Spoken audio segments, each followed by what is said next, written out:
حضرت عبداللہ بن عباس رضی اللہ عنہ فرماتے ہیں کہ ایک مرتبہ حضرت عیسیٰ علیہ السلام کے حواریوں نے آپ سے عرض کی، اگر آپ کسی ایسے شخص کو زندہ کر دیں جس نے نوح علیہ السلام کی کشتی کا مشاہدہ کیا ہو تو ہم اس سے اس کی تفصیل سنیں۔ حضرت عیسیٰ علیہ السلام نے انہیں اکٹھا کر کے ایک مٹی کی تودے پر لے گئے، وہاں سے مٹی کے ایک مش بھر کر ارشاد فرمایا، لوگو یہ جانتے ہو کہ یہ مٹی کس کی ہے؟ حواریوں نے عرض کی، اللہ اور اس کے رسول زیادہ بہتر جانتے ہیں۔ آپ نے فرمایا، یہ کعب حام بن نوح علیہ السلام کی مٹی ہے۔ آپ نے مٹی کی تودے پر اپنا عصا مارا اور حکم دیا، قم باذن اللہ، کہ اللہ کے حکم سے کھڑے ہو جاؤ۔ تو اللہ کے حکم سے فوراً ایک سفید بالوں والا شخص اپنے بالوں سے مٹی جھاڑتے ہوئے اٹھ کھڑا ہوا۔ حضرت عیسیٰ علیہ السلام نے اس بوڑھے شخص سے پوچھا، کیا تو اس بڑھاپے کی حالت میں مرا تھا؟ اس نے کہا، نہیں، میرا وصال تو جوانی کی حالت میں ہی ہوا تھا، لیکن ابھی اٹھا تو یوں لگا کہ قیامت برپا ہو گئی، اور اسی ہولناکی کے خوف نے میرے بالوں کو سفید کر دیا۔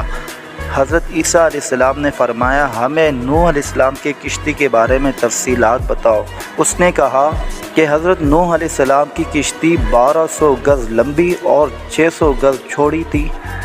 کشتی کے 3 حصے تھے، بالائی حصے پر پرندے، درمیانی حصے میں انسان اور نچلے حصے میں وحشی جانور اور دیگر جانور تھے۔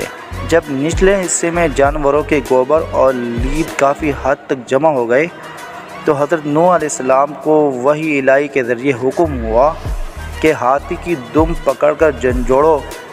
آپ نے دم جھنجھوڑی تو وہاں سے خنزیر گر پڑے۔ خنزیر گرتے ہی غلاظت کی طرف لپکے۔ پھر جب چوہوں نے کشتی کی تختوں کو کاٹنا شروع کر دیا تو حکم ہوا کہ شیر کی آنکھ کے درمیان مارو۔ جب حضرت نوح علیہ السلام نے مارا تو شیر کے نتنوں سے بلیوں کا جوڑا نکلا جو چوہوں پر جھپٹ پڑا۔ آپ نے مزید پوچھا کہ بتاؤ، حضرت نوح علیہ السلام کو کیسے پتہ چلا کہ سارے شہر غرق ہو چکے ہیں؟ اس نے تفصیل بتاتے ہوئے کہا کہ حضرت نوح علیہ السلام نے کوے کو بھیجا کہ زمین کے حالات معلوم کر کے آؤ۔ کوے نے جو ہی زمین پر مردار دیکھے تو ان کو نوچنے کے لیے ٹوٹ پڑا، تو حضرت نوح علیہ السلام نے اس کے لیے خوف کی بد دعا کی، اس لیے وہ گھروں سے مانوس نہیں ہوتا۔ پھر کبوتر کو بھیجا، وہ اپنی چونچ میں زیتون کا پتا اور اپنے پاؤں کو مٹی سے آلودہ کر کے واپس پلٹا، تو حضرت نوح علیہ السلام نے اندازہ لگا دیا کہ شہر طوفان الہی سے غرق ہو چکے ہیں۔ آپ نے کبوتر کے گلے میں سب شاخوں کا ہار ڈالا اور اس کے لیے انس و امن کی دعا کی، اس وجہ سے کبوتر انسانوں سے مانوس ہو گیا۔ حواریوں نے عرض کی، یا رسول اللہ، کیا ہم اسے اپنے گھر نہ لے جائیں تاکہ وہ ہمارے ساتھ بیٹھے، ہم سے گفتگو کرے؟ آپ نے فرمایا، ایسا ممکن نہیں ہے، کیونکہ اس کا رزق دنیا سے ختم ہو چکا ہے۔